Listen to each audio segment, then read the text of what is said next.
సంకల్ప ప్రభవాన్ కామాన్ త్యక్త్వా సర్వా సశేషతః మనసై వేంద్రియ గ్రామం వినియమ్య సమనంతతః శనైః శనైః ఉపరమేత్ బుద్ధ్యా దుతిగ్రహీతయా ఆత్మసంస్థం మనః కృత్వా నకించిదపి చింతయేత్.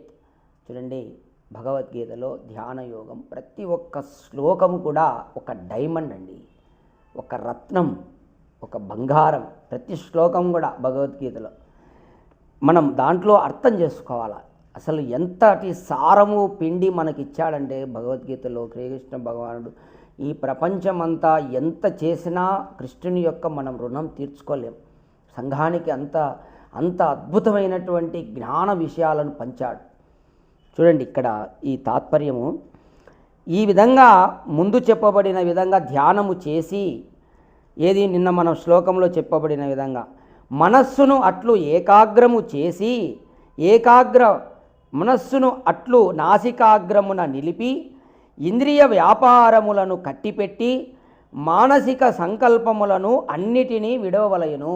ఆ విధంగా ఆసన స్థితిలో మనం ధ్యానానికి కూర్చున్న తర్వాత మనస్సును నాసికాగ్రము యందు నిలిపి, ఇక్కడ నిలిపి ఇంద్రియ వ్యాపారములను కట్టిపెట్టాలి. ఇంద్రియములు చేసేటటువంటి వ్యాపారాలంటే ఆలోచనలు, విషయాలు, వాటిని కట్టిపెట్టాలి, ఇంకా వాటిని కదలకుండా చేయాలి. తర్వాత ఏం చేయాలి? మానసిక సంకల్పములను అన్నిటినీ విడవాలి. ఇంకా మనసులో ఏ విధమైన సంకల్పము ఉండకూడదు, వికల్పం ఉండకూడదు, అన్నీ విడవాలి ధ్యానంలో.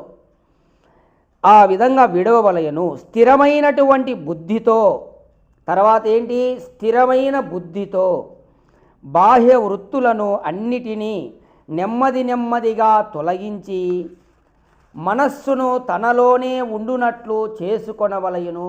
ఆ విధంగా బాహ్య వ్యాపారాలన్నీ మనం వదులుకొని మనస్సు తన లోపలనే ఉండేటట్లుగా సాధన ధ్యానము చేయవలయును.